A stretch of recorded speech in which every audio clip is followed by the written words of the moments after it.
So it's not every day that you get an opportunity to get your hands on an ultra rare 1997 full carbon retro road racer.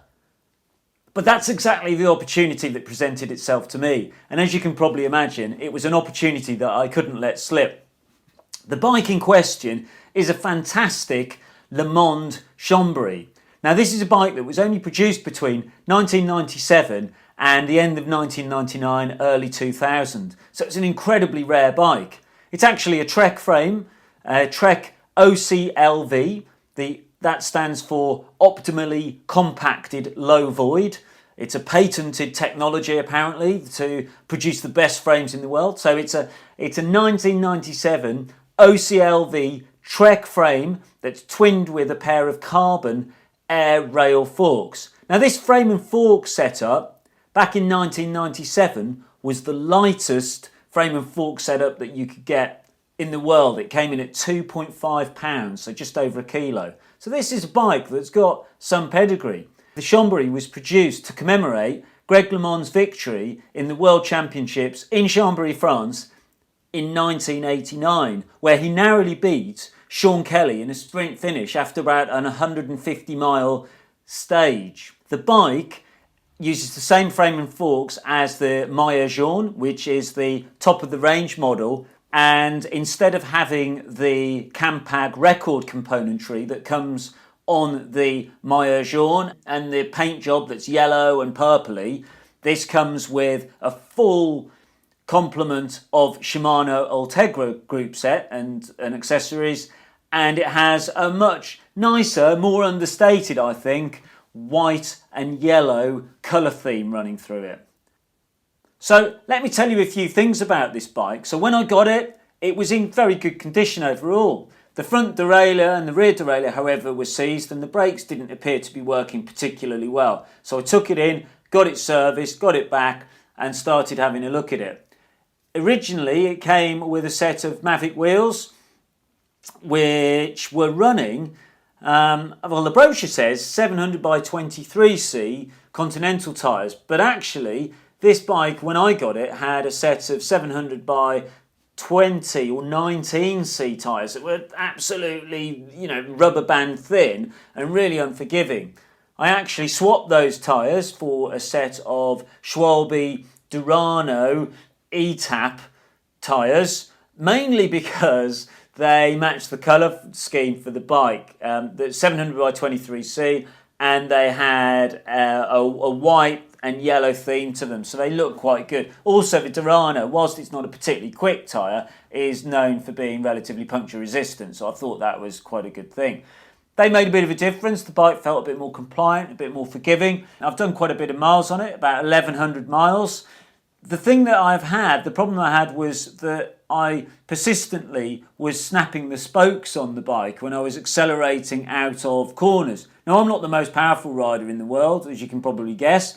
However, what I had found was that on a number of occasions, as I'd been accelerating out of corners, especially uphill, I'd snapped spokes in the rear wheel. This rendered the rest of the ride a bit of a pain because obviously I've now got a buckled wheel to contend with.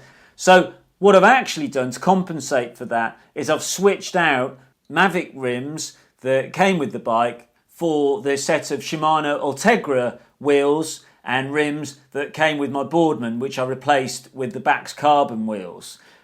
It's a temporary replacement because I will get these wheels rebuilt. I think it's just the fact that they're 20 years old and they've been sat there for a long time that they need to be rebuilt. So once it's rebuilt, they'll go back on.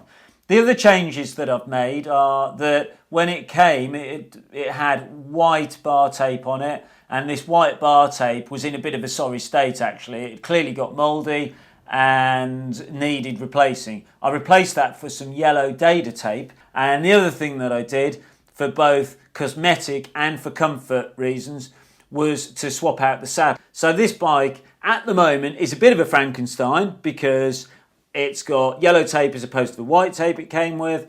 It's got a charged spoon on it, which I think looks a bit better because it's white as opposed to the original black saddle. But it's got the biggest change is it's running a set of bang up to date Shimano or Tegra wheels, which actually they look okay, but it's clear that they're not the original wheels for the bike. As I said though, they will get swapped back in time once those Mavic wheels have been rebuilt, and I'm convinced that they're not so unreliable that I'm going to be popping spokes every time I ride it. So what is this bike like to ride? Well, I was suspecting that a 20-year-old bike, one of the first mass production carbon fibre bikes, was going to be a bit of a shed compared to the modern day bikes that I'm running, the Boardman and the Canyon Aeroad. That's not been the case. This is a really comfortable bike. It climbs well, it rides really, really well on flat, you can cover distances on it, it's comfortable. It's actually a pretty good bike. It's less aggressive than both of the Boardman and the Canyon Aeroad. And I think that's down to the geometry. It's got a longer wheelbase, it's got bigger clearances, so it lends itself to a more relaxed, less aggressive ride. It feels like it's a bit less edgy, a bit less on a knife edge when you're climbing with it, when you're out of the saddle. But it's a nice feel. It feels like more of a bike that you'd do the whole of the Tour de France on, as opposed to just one stage here and there. So it's a very good bike to ride.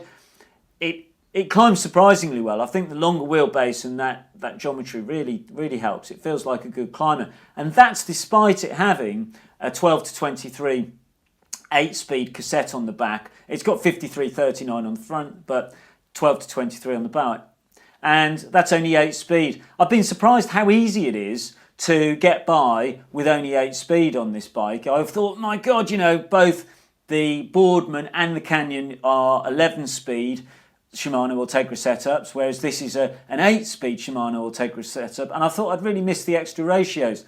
That's not the case. It's actually quite easy to ride with just those 8 speeds, so that was a bit of a surprise. So overall, this bike is a great bike to ride, and I've amassed about 1,100 miles so far, and that's a figure that's going up. Generally, they've been very good miles. This is a lovely bike to ride. If there was any weakness, that I'd say it's to do with the front end stability when you're descending. I've noticed above about 33 miles an hour, 33, 35 plus miles an hour, the front end feels a lot less stable than either the Canyon Aeroad or the Boardman. And you do actually get a fair bit of wobble, a fair bit of chatter, and it can be a bit unnerving.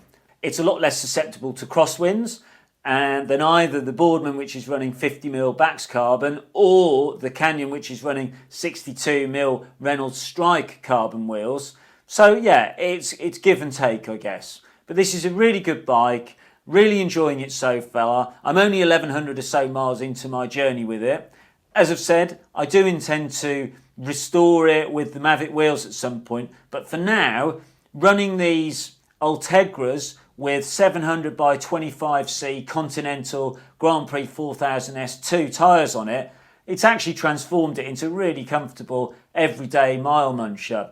So I hope you've enjoyed this video. Once again, many thanks for watching. If you've enjoyed it, please remember to slam me a like. If you haven't enjoyed it, please slam me a dislike.